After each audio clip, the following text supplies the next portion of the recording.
the end of Kala Sanjay. Let us now welcome the Balabharti senior team for Meenakshi Kalyana drama.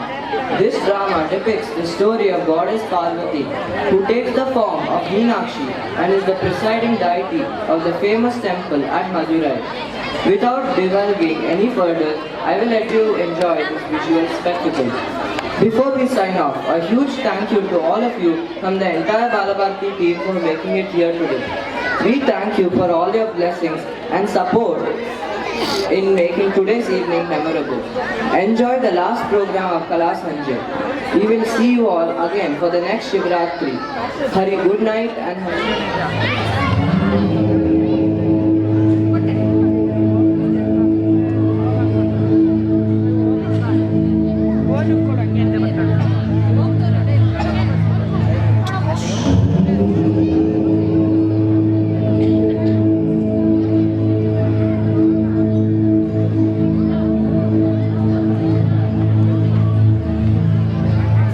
ನನ್ನ ಸ್ವಾಮಿ ಮಹಾದೇವನಿಗೆ ನನ್ನ ಪ್ರಣಾಮಗಳು. ಓಂ ನಮಃ ಶಿವಾಯ, ಓಂ ನಮಃ ಶಿವಾಯ, ಓಂ ನಮಃ ಶಿವಾಯ.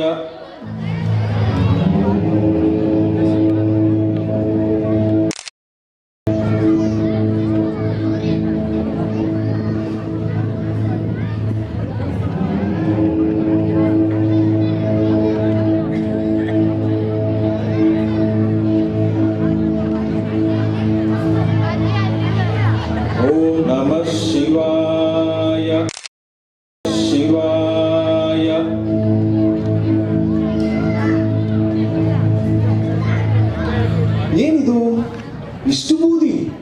ಓ, ಎಲ್ಲಿಂದ ಬಂತು? ಯಾರು ತಂದು ಹಾಕಿರಬಹುದು? ಇರಲಿ, ಇದರಿಂದ ಏನಾದರೂ ಮಾಡೋಣ. ಏನು ಮಾಡಬಹುದು? ಒಂದು ಗೊಂಬೆಯನ್ನು ಮಾಡುತ್ತೇನೆ. ಓಹೋ, ಗೊಂಬೆ ಬಲು ಚೆನ್ನಾಗಿಯೇ ಆಗಿದೆ. ಇದಕ್ಕೆ ಜೀವ ಬಂದರೆ ಇನ್ನೂ ಚೆನ್ನಾಗಿರಬಹುದು ಅಲ್ಲವೇ?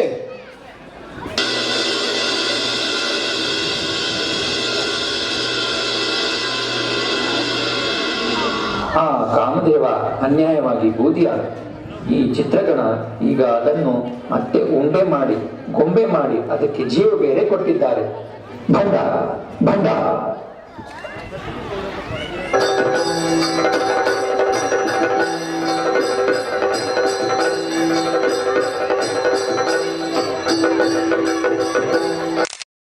ಭಂಡ ಭಂಡ, ಈ ಹೆಸರು ನನಗೆ ತುಂಬಾ ಇಷ್ಟ ಆಗಿದೆ. ನನ್ನ ಹೆಸರು ಭಂಡ, ನನ್ನ ಹೆಸರು ಭಂಡ. ನಾನು ಬರೀ ಭಂಡನಾಗಿ ಉಳಿಯುವುದಿಲ್ಲ, ಭಂಡಾಸುರನಾಗುತ್ತೇನೆ. ಅದಕ್ಕೆ ಈಶ್ವರನನ್ನು ಪ್ರಾರ್ಥಿಸಿ ಕಠಿಣ ತಪಸ್ಸನ್ನು ಮಾಡುತ್ತೇನೆ. ಭಕ್ತರು ಬಯಸಿದ್ದನ್ನು ಅವನೇ ಥಟ್ ಅಂತ ಕೊಡುವ ಭೋಳಾ ಶಂಕರ ಅವನು.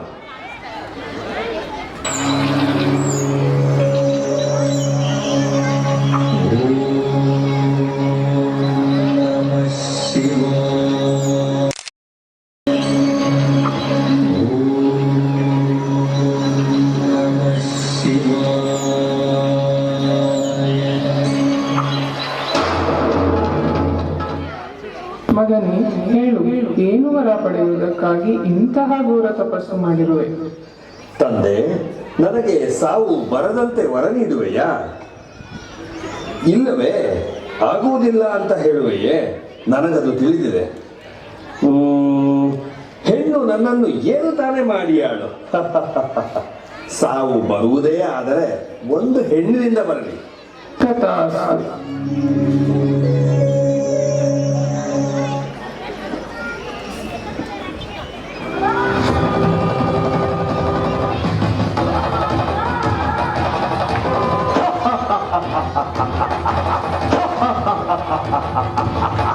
ನಾನು ಭಂಡಾಸುರ. ನನ್ನನ್ನು ಕಂಡರೆ ಆ ದೇವರುಗಳು ಗಡ ಗಡ ಗಡ ಗಡ ನಡುಗುತ್ತಾರೆ. ಸಮಸ್ತ ಲೋಕದ ಶಕ್ತಿಯು ನನಗೆ ದಕ್ಕಬೇಕು. ಅಲ್ಲಿಯವರೆಗೂ ಇವರನ್ನು ನಾನು ಸುಮ್ಮನೆ ಬಿಡುವುದಿಲ್ಲ, ಹೊಸಕ್ಕೆ ಹಾಕುತ್ತೇನೆ.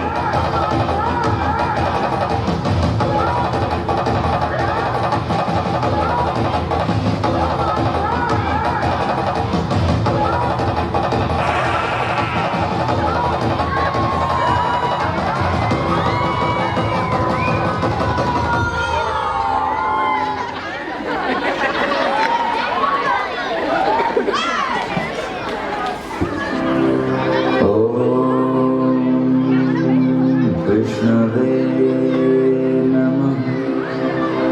ಶ್ರೀಹರಿ ಕಾಮನ 14 ಲೋಕಗಳಿಗೂ ಬಹಳ ಕಷ್ಟವಾಗಿದೆ.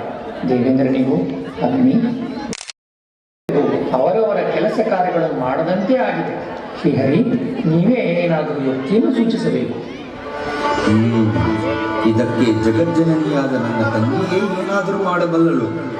ಶ್ರೀ ಲಲಿತಾ ತ್ರಿಪುರ ಸುಂದರಿ ಶಾಶ್ವತ ಶಕ್ತಿಯ ಶ್ರೀಚಕ್ರದಲ್ಲಿ ಆಸೀನಳಾದ ಲಲಿತೆ ಈ ಬ್ರಹ್ಮಾಂಡದ ಮೂಲ ಶಕ್ತಿ. ಹಾಗಾಗಿ ಎಲ್ಲರೂ ಸೇರಿ ಅವಳನ್ನೇ ಸ್ತುತಿಸಿ. ಹಾಗೆಯೇ ಆಗಲಿ.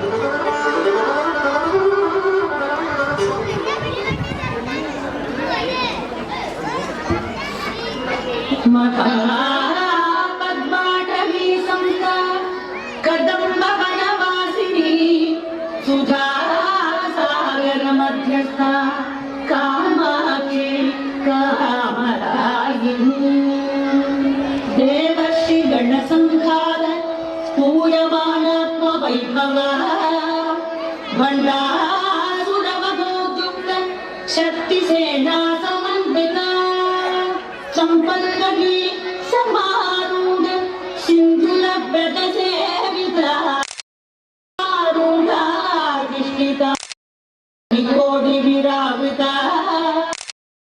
ಜಗತಾರೂಢ ಸರ್ವಾಯುಧ ಪರಿಷ್ಕೃತ ಜ್ಞೇಯ ಚಕ್ರರಥಾರೂಢ ಮಂತ್ರಿಣೀ ಪರಿಸೇವಿತ ಕಿರಿ ಚಕ್ರರಥಾರೂಢ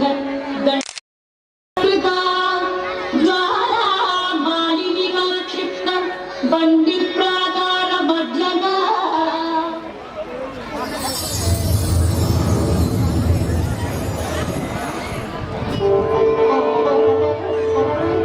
ಹೆದರಬೇಡಿ ಮಕ್ಕಳೇ, ಬಂಡನ ಸಂಹಾರ ನನ್ನ ಕೈಯಲ್ಲೇ ಆಗುತ್ತದೆ. ಅದಕ್ಕೆ ಈಗ ಸಮಯ ಬಂದಿದೆ. ನನ್ನ ಶಕ್ತಿಯ ಸೇನೆಯ ಎಲ್ಲರೂ ಬಂದಾಗಿದೆ. ನನ್ನ ಶಕ್ತಿ ಸಂಭೂತರಾಗಿ ಜ್ಞೇಯ ಚಕ್ರದಿಂದ ಮಂತ್ರಿನಿ ನನ್ನ ಮಂತ್ರಿಯಾಗಿ ಉದ್ಭವಿಸಿದ್ದಾಳೆ. ಹಾಗೆಯೇ ಕಿರಿಚಕ್ರದಿಂದ ಉದ್ಭವಿಸಿದ ದಂಡನಾಥಳು ನನ್ನ ಸೇನೆ. ಇವರೆಲ್ಲರ ಸಹಾಯದಿಂದ ಆ ಬಂಡಾಸುರನ ಅಂತ್ಯವಾಗಲಿದೆ.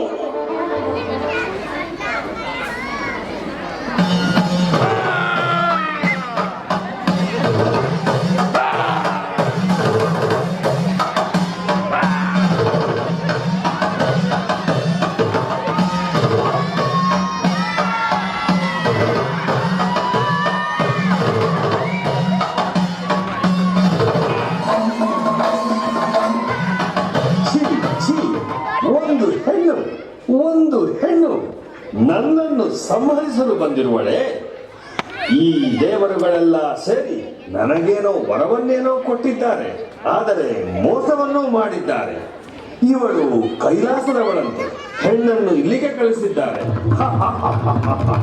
ಬಾಯ್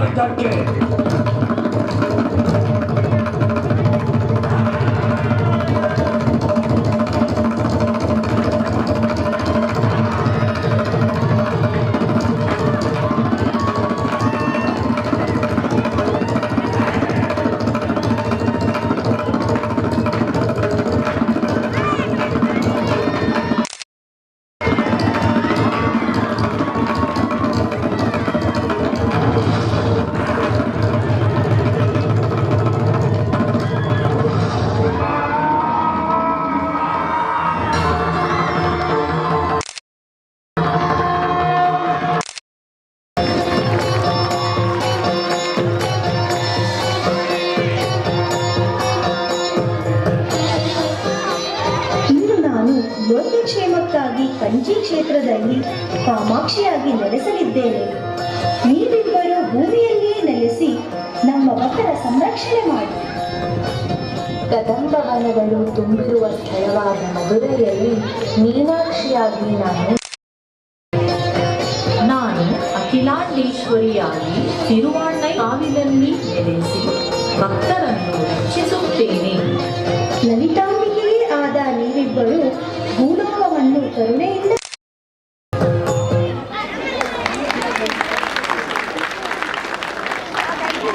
ಪಾಂಡ್ಯರಾಜನಾದ ಮಲಯಧ್ವಜ ಧ್ವಜ ಮತ್ತು ಕಾಂಚನಮಾಲಾ ದಂಪತಿಗಳಿಗೆ ಸಕಲ ಸಂಪತ್ತುಗಳು ಇದ್ದರೂ ಸಂತಾನ ಭಾಗ್ಯ ಇರಲಿಲ್ಲ. ಇದೇ ಚಿಂತೆಯಲ್ಲಿರುವಾಗ ಅರಮನೆಗೆ ಅಗಸ್ತ್ಯ ಮುನಿಗಳ ಆಗಮನವಾಗುತ್ತದೆ.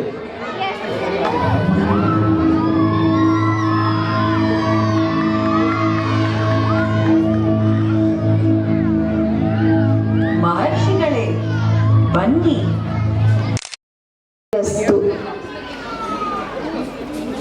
ನಮ್ಮಿಂದ ಯಾವ ಸೇವೆ ಆಗಬೇಕಾಗಿದೆ? ತಮಗೆ ತಿಳಿದಿರುವಂತೆ ವಂಶೋದ್ಧಾರಕನಿಲ್ಲದೆ ಬಹಳ ಚಿಂತಿತರಾಗಿದ್ದೇವೆ. ನಮ್ಮ ನಂತರ ಈ ಬೃಹತ್ ಸಾಮ್ರಾಜ್ಯವನ್ನು ರಕ್ಷಿಸುವವರೇ ಇಲ್ಲದಂತಾಗುತ್ತದೆ ಅಲ್ಲ. 14 ಲೋಕವನ್ನು ಸಲಹುವ ಆ ತಾಯಿ ಪರಾಶಕ್ತಿ ಖಂಡಿತ ಒಂದು ದಾರಿ ತೋರಿಸುವ. ಚಿಂತಿಸಬೇಡಿ. ಸಂತಾನ ಭಾಗ್ಯ ನಮಗೆ ಗುರುಗಳೇ. ಚಿಂತಿಸಬೇಡಿ, ನಿಮ್ಮ ಆಸೆ ಈಡೇರುವ ಸಮಯ ಬಂದೇ ಬರುತ್ತದೆ. ಪುತ್ರ ಕಾಮೇಷ್ಟಿ ಯಾಗವನ್ನು ಮಾಡಿ ಅದರಿಂದ ನಿಮ್ಮ ಇಷ್ಟಾರ್ಥ ಸಿದ್ಧಿಯಾಗುತ್ತದೆ.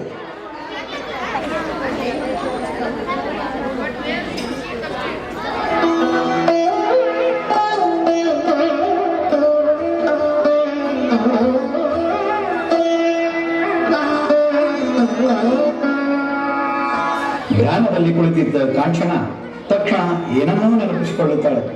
ಹಿಂದಿನ ಜನ್ಮದಲ್ಲಿ ಪಾರ್ವತೀ ದೇವಿಯ ಸಖಿಯಾಗಿದ್ದ ಕಾಂಚನಮಾಲ ಪಾರ್ವತಿಯೇ ತನ್ನ ಮುಂದಿನ ಜನ್ಮದಲ್ಲಿ ಮಗಳಾಗಿ ಹುಟ್ಟಬೇಕು ಎಂಬ ಪ್ರಮಾಣ ಪಡೆದಿರುತ್ತಾಳೆ.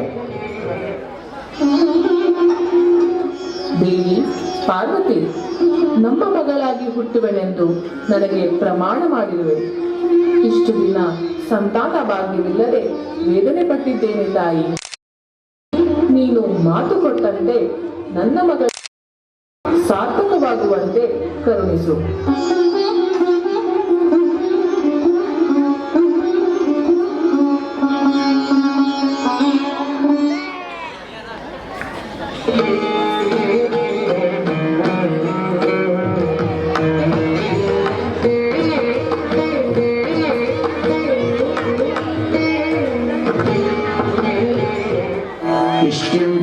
ಕರಿಷ್ಯಾಮಿ ಪುತ್ರೀಯಾಂ ಪುತ್ರಕಾರಣಾತ್ ಅಥರ್ವಶಿರಸ್ಸೈ ಸಿದ್ಧಾಂ ವಿಧಾನತಃ ತತಃ ಪ್ರಾಕ್ರಮದಿಷ್ಟಿಂ ತಾಂ ಪುತ್ರೀ.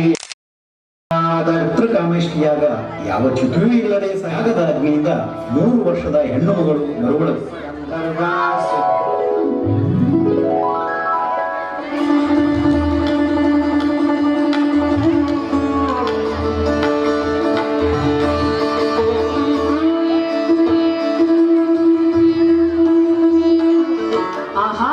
ಕಾಂಚನ, ಎಂತಹ ಸುಂದರವಾದ ಮಗುವನ್ನು ನಮಗೆ ಪ್ರಸಾದವಾಗಿ ಆ ದೇವರು ಕೊಟ್ಟಿದ್ದಾನೆ. ಕಂದನ ಕಣ್ಣುಗಳೆರಡು ತಿಳಿಯಾದ ಕೊಳದಲ್ಲಿ ಈಜುತ್ತಿರುವ ಸುಂದರವಾದ 2 ಮೀನುಗಳ ಹಾಗೆ ಇದೆ. ಇವಳನ್ನು ನಾವು ಮೀನಾಕ್ಷಿ ಎಂದು ಕರೆಯೋಣ. ಹೌದು, ಇವಳು ಯಾರೂ ಅಲ್ಲ, ನನ್ನ ಪಾರ್ವತಿಯೇ ಮಗಳಾಗಿ ಬಂದಿರುವಳು. ಈ ಕಣ್ಣುಗಳಿಂದಲೇ ಅವಳು ಎಲ್ಲರ ರಕ್ಷಣೆಯನ್ನು ಮಾಡುವಳು. ಇವಳೇ ನನ್ನ ಮೀನಾಕ್ಷಿ, ನನ್ನ ಮೀನಾಕ್ಷಿ.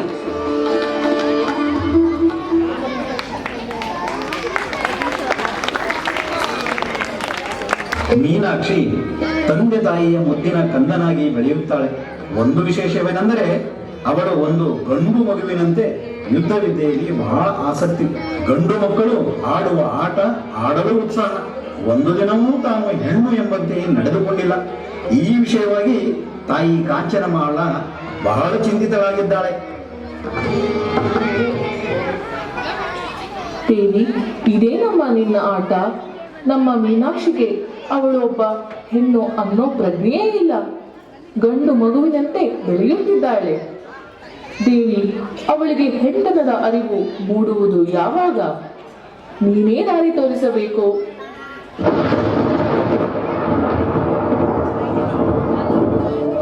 ಚಿಂತಿಸಬೇಡ ಕಾಂಚನಮಾಲ, ಅವಳು 8 ದಿಕ್ಕಿನಲ್ಲೂ ತನ್ನ ದಿಗ್ವಿಜಯ ಸಾಧಿಸುವಳು.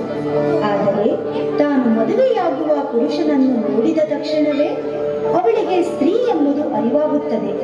ಒಬ್ಬ ಗೃಹಿಣಿಯಾಗಿ, ಎಲ್ಲಕ್ಕಿಂತ ಮಿಗಿಲಾಗಿ ಮಹಾರಾಣಿಯಾಗಿ ನಿಮ್ಮ ದೇಶದ ಪ್ರಜೆಗಳನ್ನು ಸಾರುತ್ತಾಳೆ. ಧನ್ಯರಾದ ತಾಯಿ,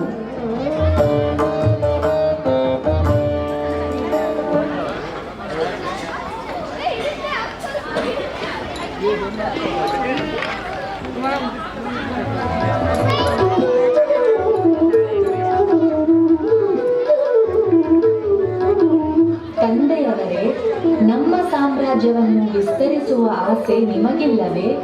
ಪ್ರಪಂಚ ಪರ್ಯಟನೆಯನ್ನು ಮಾಡಿ ನಿರೂಪಿಸಿಕೊಳ್ಳುತ್ತಾ ದಿಗ್ವಿಜಯ ಯಾತ್ರೆ ಮುಗಿಸಬೇಕು ಎನ್ನುವುದೇ ನನ್ನ ಯೋಚನೆ. ಇದಕ್ಕೆ ಪೂರ್ವ ತಯಾರಿಯಾಗಿ ನನಗೆ ಯುದ್ಧದ ಕೌಶಲಗಳನ್ನು ಈಗಾಗಲೇ ಕಲಿಸಿದ್ದೀರಾ. ನಿಮ್ಮಲ್ಲಿ ನಾನು ವಿನಂತಿಸಿಕೊಳ್ಳುವುದೇನೆಂದರೆ, ನೀವು ಯುದ್ಧ ಭೂಮಿಗೆ ಹೋಗುವಾಗ ನನ್ನನ್ನೂ ಕರೆದುಕೊಂಡು ಹೋಗಬೇಕು. ಎಂತಹ ಮಾತು ಮೀನಾಕ್ಷಿ! ಮನೆಯವರನ್ನು ಸಲಹಬೇಕಾದ ಹೆಣ್ಣಾದ ನೀನು ಯುದ್ಧಭೂಮಿಗೆ ಹೋಗುವುದೇ? ನಿನ್ನ ಕರ್ತವ್ಯ ಈ ಅರಮನೆಯಲ್ಲಿದ್ದು ಕಾಪಾಡುವುದಲ್ಲವೇ? ಅಮ್ಮ, ಹಾಗೆನ್ನಬೇಡಿ. ಕ್ಷತ್ರಿಯ ಕುಲದ ಹೆಣ್ಣಾಗಿ ಇದುವೇ ನನ್ನ ಧರ್ಮ. ಅಸ್ತ್ರ ಶಸ್ತ್ರವನ್ನೆಲ್ಲ ಕಲಿತು ಅರಿತು ಇದಕ್ಕೆ ಸಿದ್ಧತೆ ಮಾಡಿಕೊಂಡಿದ್ದೇನಲ್ಲವೇ? ಆಹಾ, ನೋಡು ಕಾಂಚನ, ನನ್ನ ಮಗಳು ಎಷ್ಟು ಧೈರ್ಯವಂತೆ.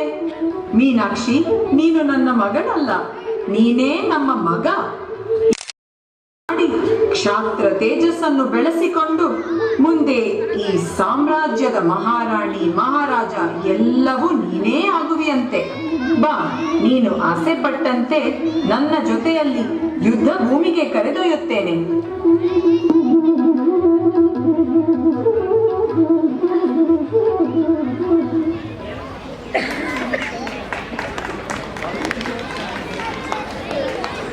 ಮಲಯಧ್ವಜನ ಸಾವಿನ ನಂತರ ಮೀನಾಕ್ಷಿಯೇ ಪಾಂಡ್ಯ ದೇಶದ ರಾಣಿಯಾಗಿ ರಾಜ್ಯಭಾರ ನಡೆಸಲು ಶುರು ಮಾಡುತ್ತಾಳೆ.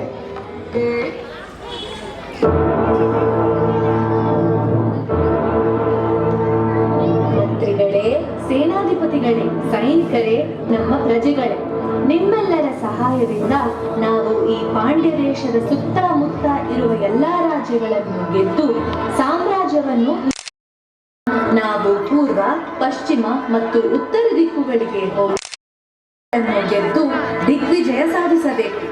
ನಮ್ಮ ಪಾಂಡ್ಯ ಧ್ವಜವನ್ನು ಎಲ್ಲಾ ಕಡೆ ಹಾರಿಸಬೇಕು. ಒಪ್ಪಿ ನಮಗೆ ಸಹಕಾರ ನೀಡುತ್ತೀರಿ ಎಂದು ನಾನು ನಂಬಿದ್ದೇನೆ. ತಮ್ಮ ಹಿಂದೆ ಕೈಲಾಸದವರೆಗೂ ಬರಲು ನಾವು ಸಿದ್ಧರಿದ್ದೇವೆ ಮಹಾರಾಣಿಯವರೇ. ಪಾಂಡ್ಯ ದೇಶದ ಧ್ವಜವು ಕೈಲಾಸದಲ್ಲಿಯೂ ಹಾರಾಡಬೇಕು ಎನ್ನುವುದು ನನ್ನ ಆಸೆ. ಸರಿಯಾಗಿಯೇ ಹೇಳಿದ್ದೀರಿ.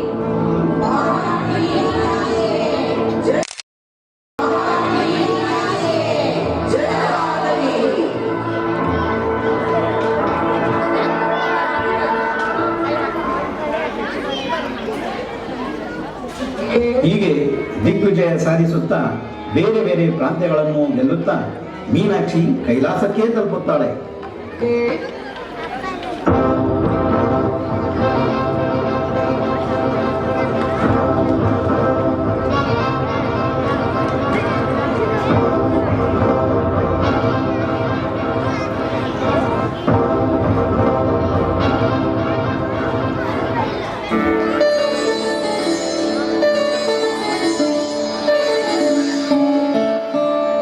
ಸೇನಾಧಿಪತಿಗಳೇ, ಈ ಪ್ರದೇಶವನ್ನು ಕಂಡ ಕೂಡಲೇ ಇಲ್ಲಿಯ ಪರಿಚಯ ನನಗೀಗಾಗಲೇ ಇದೆ ಎನಿಸುತ್ತಿದೆ ಅಲ್ಲ? ಮಹಾರಾಣಿ, ನೀವು ಇಲ್ಲಿಗೆ ಮೊದಲು ಎದ್ದು ಬಂದವರಲ್ಲ. ಇದೇ ಮೊದಲ ಬಾರಿ ನಾವು ಇಲ್ಲಿಗೆ ಬರುತ್ತಿರುವುದು. ಇಲ್ಲ, ನನಗೆ ಯುದ್ಧೋತ್ಸಾಹವು ಕ್ಷಣದಲ್ಲಿ ಅಡಗಿ ಹೋಯಿತು. ಇಷ್ಟು ಸುಂದರವಾದ ಚಿರಪರಿಚಿತ ಎನಿಸುತ್ತಿರುವ ಈ ಜಾಗದಲ್ಲಿ ನನ್ನ ಮನಸ್ಸು ಶಾಂತಿ ಸಮಾಧಾನದಿಂದ ಇದೆ. ಏನು ಆಶ್ಚರ್ಯ ನಡೆಯುತ್ತಿದೆ ಎಂಬುದೇ ತಿಳಿಯುತ್ತಿಲ್ಲ. ರಾಣಿಯವರೇ, ಎಷ್ಟು ಸಮಯದಿಂದ ಪಾಂಡ್ಯ ದೇಶವನ್ನು ಬಿಟ್ಟು ಬೇರೆ ಬೇರೆ ಪ್ರಾಂತಗಳನ್ನು ಯುದ್ಧ ಮಾಡಿ ಗೆಲ್ಲುತ್ತಾ ಬಂದಿದ್ದೀವಿ. ಒಂದು ದಿನವೂ ನೀವು ತನಿವು ಎನ್ನಲಿಲ್ಲ, ಯುದ್ಧದ ಉತ್ಸಾಹವನ್ನು ಕಳೆದುಕೊಳ್ಳಲಿಲ್ಲ. ಹಿಂದೇಕೆ ಹೀಗೆ ಹೇಳುತ್ತಿದ್ದೀರಿ? ದೇವಿ, ಇದು ಶುಭ ಸೂಚನೆ ಇರಬೇಕು. ನಿಮ್ಮ ತಾಯಿಯವರಿಗೆ ಕೇಳಿಸಿದ ಅಶರೀರವಾಣಿ ನಿಜವಾಗುವ ಕಾಲ ಬಂದಿದೆಯೋ ಏನೋ. ನಿಮಗೆ ನಾನು ಹೇಳುತ್ತಿರುವುದು ಅರ್ಥವಾಗುತ್ತಿಲ್ಲ ಎಂದು ತಿಳಿದಿದೆ. ಕಾಲ ಕೂಡಿ ಬಂದಾಗ ಈಗಾಗಲೇ ಶಿವಗಣಗಳು ಮೀನಾಕ್ಷಿ ದೇವಿ ಮತ್ತು ಅವಳ ಸೈನ್ಯ ಕೈಲಾಸಕ್ಕೆ ತಲುಪಿರುವುದನ್ನು ಶಿವನಿಗೆ ತಿಳಿಸುವರು.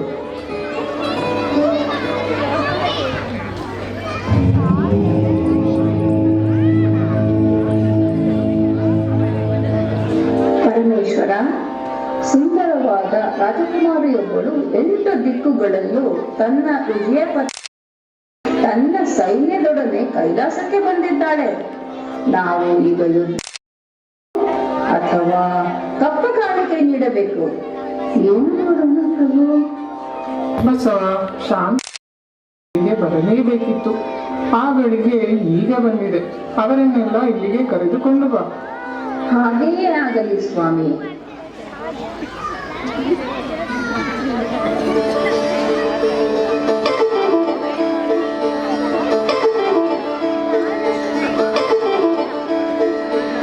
ತಾಯಿ, ನಮಸ್ಕಾರಗಳು. ನಮ್ಮ ಸ್ವಾಮಿ ಹೇಳಿದ್ದಾರೆ, ಹೊರಡೋಣವೇ? ಈಗಲೇ ಬರುತ್ತೇವೆ. ಏನಿದು ದೇವಿ, ಅವರು ಯಾರೋ ಏನು? ನಾವು ಅಲ್ಲಿಗೆ ಹೋಗುವುದೇ? ಮಹಾರಾಣಿಯಾದ ನೀವು ಹೀಗೆ ಯಾರೋ ಬನ್ನಿ ಎಂದ ಕೂಡಲೇ ಆಗಲಿ ಎನ್ನುತ್ತೀರೇ? ಯಾಕೋ ಏನೋ ನನ್ನ ಮನಸ್ಸು ಅಲ್ಲಿಗೆ ಹೋಗು ಎಂದು ಹೇಳುತ್ತಿದೆ. ಎಲ್ಲರೂ ಹೇಳಿ ಅಲ್ಲಿಗೆ ಹೋಗೋಣ.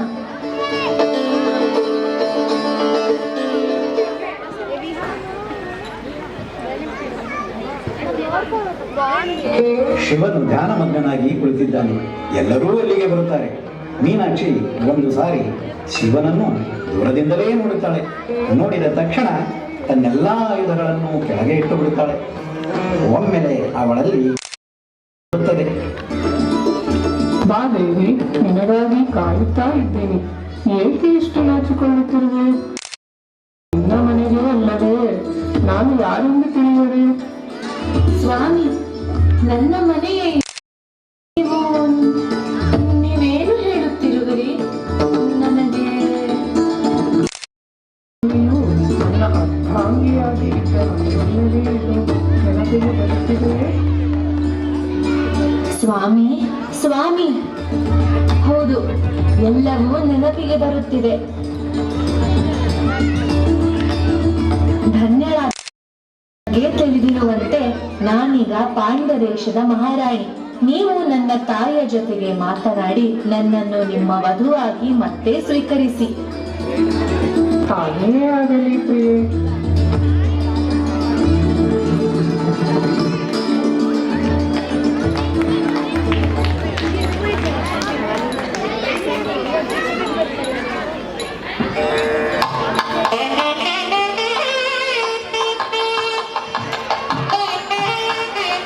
ದುಷ್ಟರ ಶಿಕ್ಷೆ, ಶಿಷ್ಟರ ರಕ್ಷಣೆಗಾಗಿ ಹರಿಹರರು ಬೇರೆ ಬೇರೆ ಅವತಾರಗಳನ್ನು ಕಳೆದು ಲೋಕ ಕಲ್ಯಾಣ ಕಾರ್ಯ ಮಾಡುತ್ತಲೇ ಬಂದಿದ್ದಾರೆ.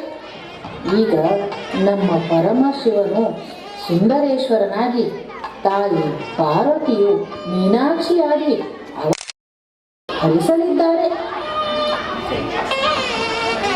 ನಾವೆಲ್ಲರೂ ಇಲ್ಲಿ ಕಲ್ಯಾಣದ ವಿಷಯವನ್ನು ಮಾತನಾಡಲು ಸೇರಿದ್ದೇವೆ.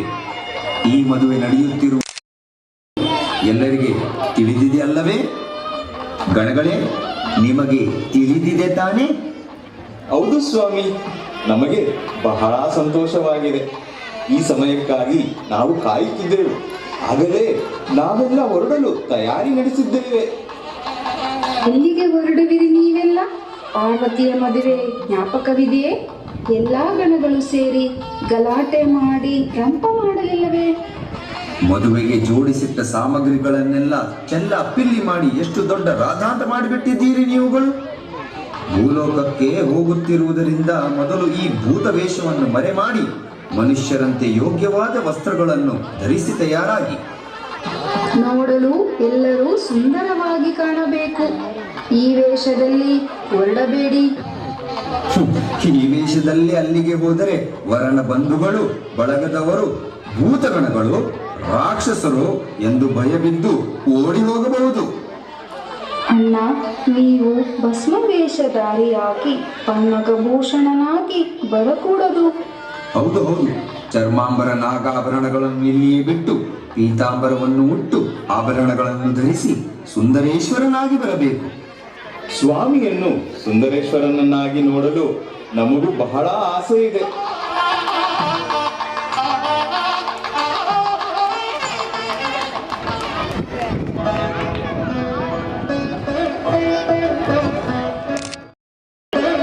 ಸ್ವಾಮಿ, ಎಂಥ ಸುಂದರವಾದ ನಗರ, ಎಂಥ ಶಾಂತವಾದ ಸ್ಥಳ. ಇದರ ಇತಿಹಾಸವನ್ನು ಹೇಳುವಿರಾ? ಆಗಲಿ ದೇವಿ, ಕೇಳು. ತುಂಬಾ ಸಮಯದ ಮುಂಚೆ ಸತ್ಯಯುಗದಲ್ಲಿ ಇಂದ್ರನು ಕುಳಿತು ಅಪ್ಸರೆಯ ನೃತ್ಯವನ್ನು ನೋಡುತ್ತಿದ್ದನು. ಅದೇ ಸಮಯದಲ್ಲಿ ಅವರ ಗುರು ಬೃಹಸ್ಪತಿಯು ಅಲ್ಲಿಗೆ ಬರುತ್ತಾನೆ. ನೃತ್ಯ ಸಂಗೀತದಲ್ಲಿ ಮಗ್ನನಾದ ಇಂದ್ರ ಬೃಹಸ್ಪತಿಯು ಬಂದಿದ್ದನ್ನೇ ನೋಡಲಿಲ್ಲ. ಈ ಅಪಮಾನದಿಂದ ಕೋಪಗೊಂಡ ಬೃಹಸ್ಪತಿ ದೇವಲೋಕವನ್ನೇ ಬಿಟ್ಟು ಹೋಗುತ್ತಾನೆ. ಗುರು ಇಲ್ಲದೆ ದೇವರು ಅಶಕ್ತರಾಗಲು ಶುರುವಾಗುತ್ತಾರೆ. ಏಕೆಂದರೆ ಯಜ್ಞ ಮಾಡಲು ಯಾರೂ ಇಲ್ಲ, ಯಾಗ ಮಾಡಲು ಯಾರೂ ಇಲ್ಲ. ಅಶಕ್ತರಾದ ದೇವರನ್ನು ನೋಡಿ ಅಸುರರು ಅವರಿಗೆ ತುಂಬಾ ಕಾಟ ಕೊಡುತ್ತಿದ್ದರು. ಏನು ಮಾಡೋದು ಎಂದು ತಿಳಿಯದೆ ಅವರು ಬ್ರಹ್ಮನ ಹತ್ತಿರ ಹೋದರು. ಆಮೇಲೆ ಬ್ರಹ್ಮ ಹೇಳಿದ ಪ್ರಕಾರ ತ್ವಸ್ತನ ಮಗ ವಿಶ್ವರೂಪನನ್ನು ನಮ್ಮ ಗುರುವಾಗಿ ಎಂದು ವಿನಂತಿಸಿದರು. ವಿಶ್ವರೂಪ ಒಪ್ಪಿದನು. ಮತ್ತೆ ಶುರುವಾಯಿತು ದೇವಲೋಕದಲ್ಲಿ ಯಾಗಗಳು, ಯಜ್ಞಗಳು ವಿಶ್ವರೂಪನ ಮಾರ್ಗದರ್ಶನದಲ್ಲಿ. ಆದರೆ ವಿಶ್ವರೂಪನ ತಾಯಿ ಅಸುರ ಕುಲದವಳು. ಆದ್ದರಿಂದ ವಿಶ್ವರೂಪ ಏನು ಮಾಡುತ್ತಿದ್ದನು ಗೊತ್ತೇ?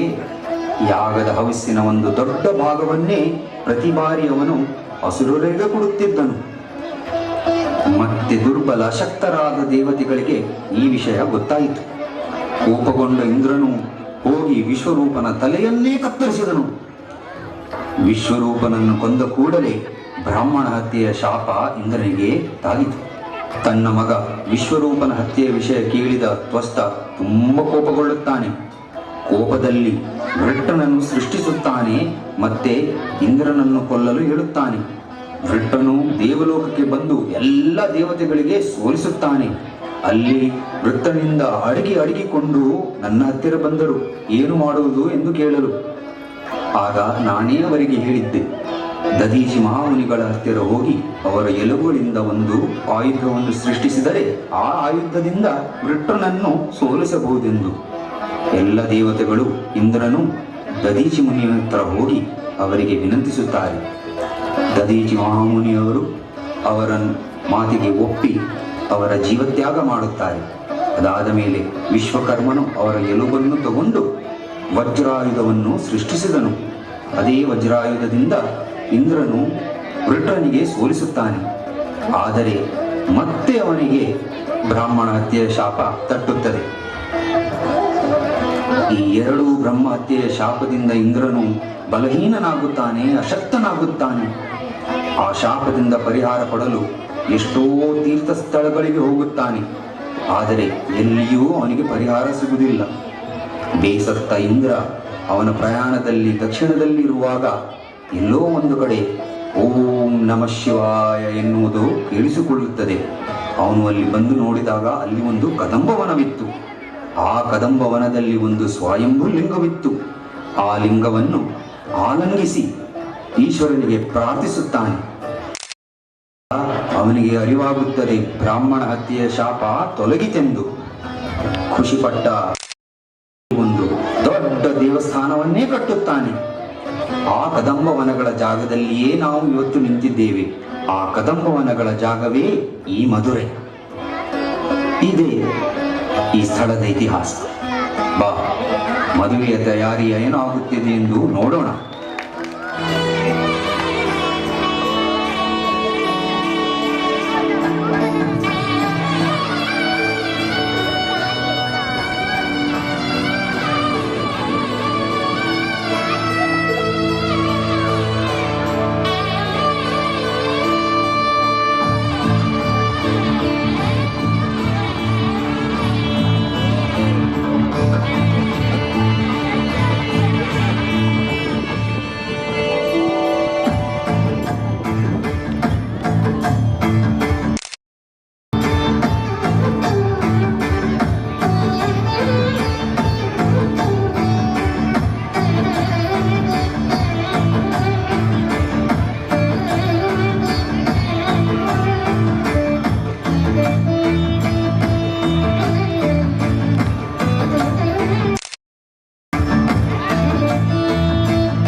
ಬಹಳ ಸಂತೋಷವಾಯಿತು.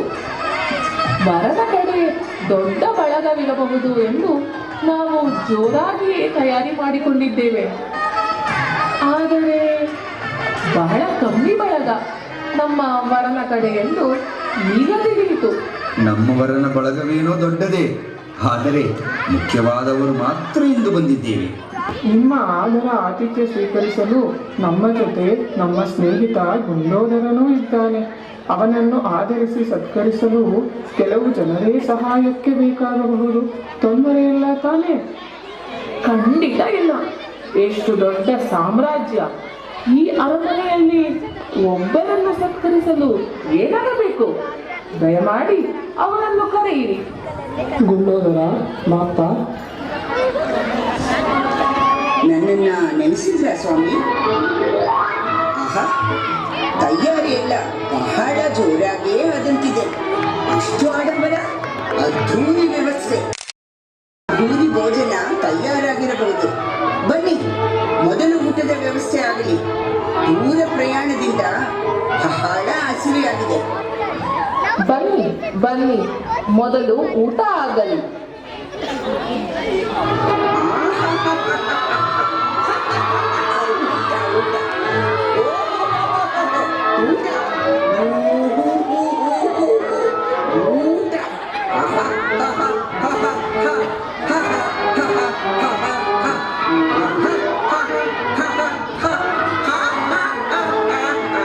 ವಿವಾಹ ಭೋಜನವಿದು, ವಿಚಿತ್ರ ಭಕ್ಷಗಳು ಕರ್ಕೊಂಡಿದೆನೆಗೆ ಬಂತು.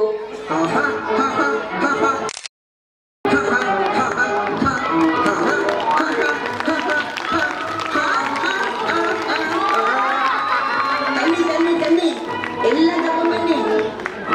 ಬೇಗ ಬೇಗ ಬೇಗ ಪುಳಿಯೋಗರೆ ಬನ್ನಿ. ಇನ್ನ ಪಾಯಸ ಬರಬೇಕು.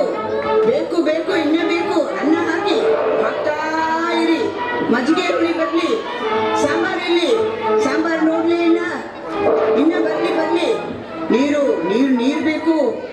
ಬೇಕು. ಸಾಲದು, ಇಷ್ಟು ನೀರು ಸಾಲದು. ತಗೊಂಬನ್ನಿ, ಇನ್ನ ತಗೊಂಬನ್ನಿ. ಊಟ ಬರ್ಲಿ. ಲಡ್ಡು ಬರ್ಲಿ ಇಲ್ಲ. ಚಿರೋಟಿಯಲ್ಲಿ ಎಲ್ಲ ತಗೊಂಡ್ಬನ್ನಿ. ಬೇಗ ಬೇಗ ಬೇಗ ಬೇಗ. ನೀರು ಇನ್ನ ನೀರು. ಅಯ್ಯೋ ಪರಮೇಶ್ವರ, ಏನಿದು ಈಶ್ವರ? ಅರಮನೆಯ ಉಗ್ರಾಣ ನಮ್ಮ ಊರಿನಲ್ಲಿರುವ ಬೇಯಿಸಿದ ಪದಾರ್ಥ, ಬೇಯಿಸದೇ ಇದ್ದ ಸಾಮಗ್ರಿಗಳನ್ನು ತಂದು ಬಡಿಸಿದರೂ ಇವರ ಹಸಿವೆಯೇ ಇಂಗುತ್ತಿಲ್ಲ. ಊಟ ಬಿಡಿ, ಬಾವಿ ಕೆರೆ ಎಲ್ಲದರ ನೀರು ಬರಿದಾಗುವಷ್ಟು ನೀರು ಕೊಟ್ಟರೂ ಇನ್ನೂ ನೀರು ಎಂದು ಕೇಳುತ್ತಿರುವರು. ಸ್ವಾಮಿ, ನಮಗೆ ತಪ್ಪಿನ ಅರಿವಾಗಿದೆ. ನಿಮ್ಮ ಎದುರಿಗೆ ನನ್ನ ಅಹಂಕಾರವನ್ನು ತೋರಿಸಿಬಿಟ್ಟೆ. ದಯಮಾಡಿ ಕ್ಷಮಿಸಿ. ತಾಯಿ, ಚಿಂತೆ ಬೇಡ. ಈ ನೀರನ್ನು ಗುಂಡೋದರನಿಗೆ ನೀಡಿ. ಅವನ ಹಸಿವು, ಬಾಯಾರಿಕೆ ಎಲ್ಲದರ ನಿವಾರಣೆಯಾಗುತ್ತದೆ.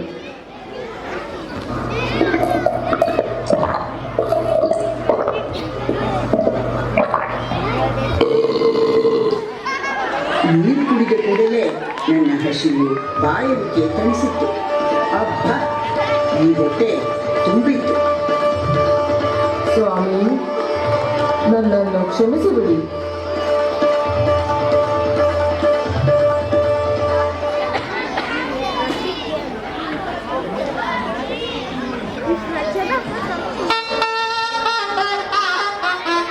ನಮ್ಮ ಮೀನಾಕ್ಷಿ ಸುಂದರೇಶ್ವರನ ಕಲ್ಯಾಣದ ದಿನವಾದ ಇಂದು ಮದುವಿನ ಕಡೆಯವರು, ವರನ ಬಳಗದವರು ಎಲ್ಲರೂ ಇಲ್ಲಿ ಸೇರಿದ್ದೇವೆ. ಮೀನಾಕ್ಷಿಯ ಕಡೆಯಿಂದ ಅಗಸ್ತ್ಯ ಮುನಿಗಳು, ಸುಂದರೇಶ್ವರನ ಕಡೆಯಿಂದ ಮಾರೀಚ ಮುನಿಗಳು ಈ ಶುಭ ಸಕಲ ಕಲಾಧಾರಿಣಿ ಜಗದಂಬೆ ತ್ರಿಕೋಣ ಮಧ್ಯಸ್ಥಿತೆ ಅಂಗೀರಸ ಅತ್ರಿ ಕಶ್ಯಪ ಮಲಯಧ್ವಜ ಚ ಕಾಶ್ಯಪ ಗೋತ್ರ ಶ್ರೀ ಮೀನಾಕ್ಷಿ ನಿರ್ಗುಣ ನಿರಂಜನ ನಿರ್ವಿಕಲ್ಪ ನಿರಾಮಯ ಪಂಚ ಋಷೇಯ ಪ್ರವರಾನ್ವಿತ ಗೋಪ रुद्रस्य महेश्वर शर्मणो पौत्राय सदाशिवशर्मणो पुत्राय साक्षात् श्रीसोमसुन्दरेश्वराय वराय।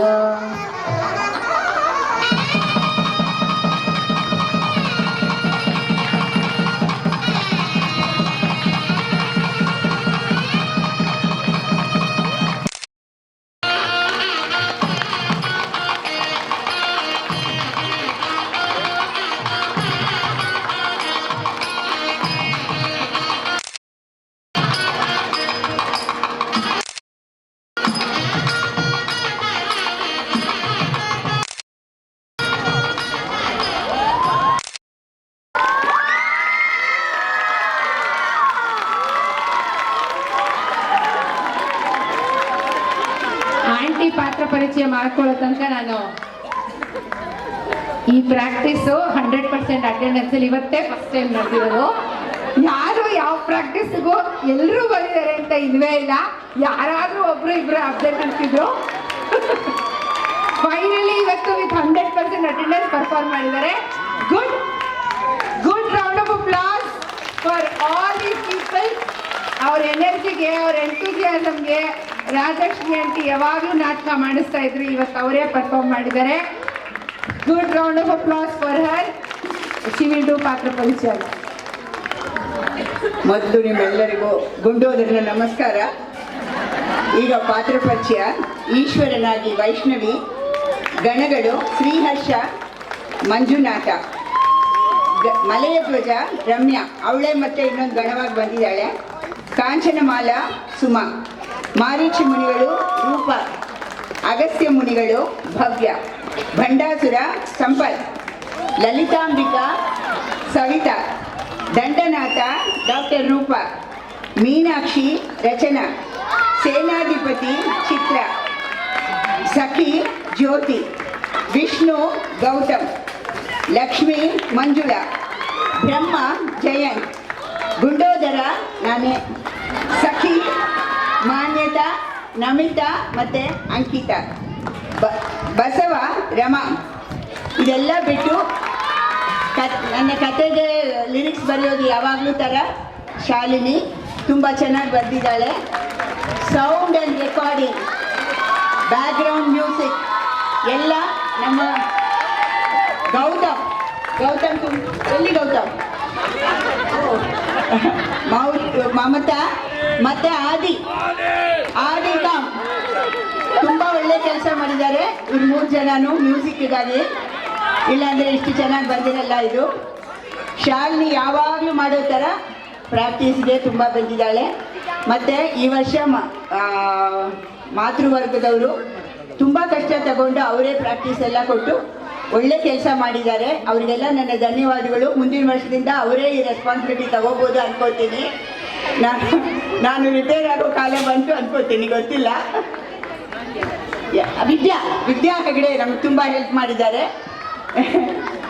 ಇಲ್ಲ ಅವರು ಯಾವಾಗಲೂ ಹಿಂದೆಯಿಂದ ಹೆಲ್ಪ್ ಮಾಡ್ತಾರೆ. ಪ್ರತಿ ವರ್ಷನೂ ಮುಂದೆ ಬರೋಕ್ಕೆ ಇಷ್ಟಪಡೋದಿಲ್ಲ ಅವರು, ಆದರೆ ಈ ವರ್ಷ ಮುಂದೆ ಕೂರಿಸಿದ್ದೀವಿ.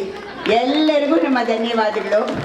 ಇದು ಮೀನಾಕ್ಷಿಯ ಕಥೆ ಅಲ್ಲ, ಅಗಸ್ತ್ಯ ಮಹರ್ಷಿ. ಇದು ಆ್ಯಕ್ಚುಲಿ ಅಗಸ್ತ್ಯ ಮಹರ್ಷಿ ಪಾರ್ವತಿ ಕಲ್ಯಾಣ ನೋಡಿರುವುದಿಲ್ಲ ಅವರು.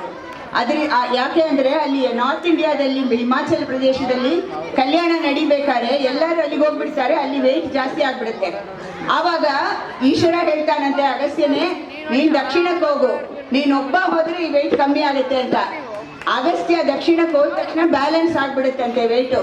ಸೊ ಅವನಿಗೆ ಅದೊಂದು ಕೊರತೆ ಇರುತ್ತೆ, ನಾನು ಕಲ್ಯಾಣ ನೋಡಿಲ್ಲ ಅಂತ. ಅದರಿಂದ ಅಗಸ್ತ್ಯ ಮಹರ್ಷಿಗೆ ತೋರಿಸಲಿಕ್ಕಾಗಿ ನಿನಗಾಗಿ ನಾನು ಒಂದು ಮದುವೆ ದಕ್ಷಿಣದಲ್ಲಿ ಬಂದು ಮಾಡ್ಕೋತೀನಿ ಅಂತ ಹೇಳಿ ಮೀನಾಕ್ಷಿಯನ್ನು ಮದುವೆ ಮಾಡ್ಕೋತಾನೆ ಈಶ್ವರ. ಅಗಸ್ತ್ಯ ನೋಡ್ಲಿ ಅಂತ ಅವರೇ ಆ ಮದುವೆ ನಡೆಸಿಕೊಡ್ತಾರೆ. ಧನ್ಯವಾದಗಳು ನಿಮ್ಮೆಲ್ಲ.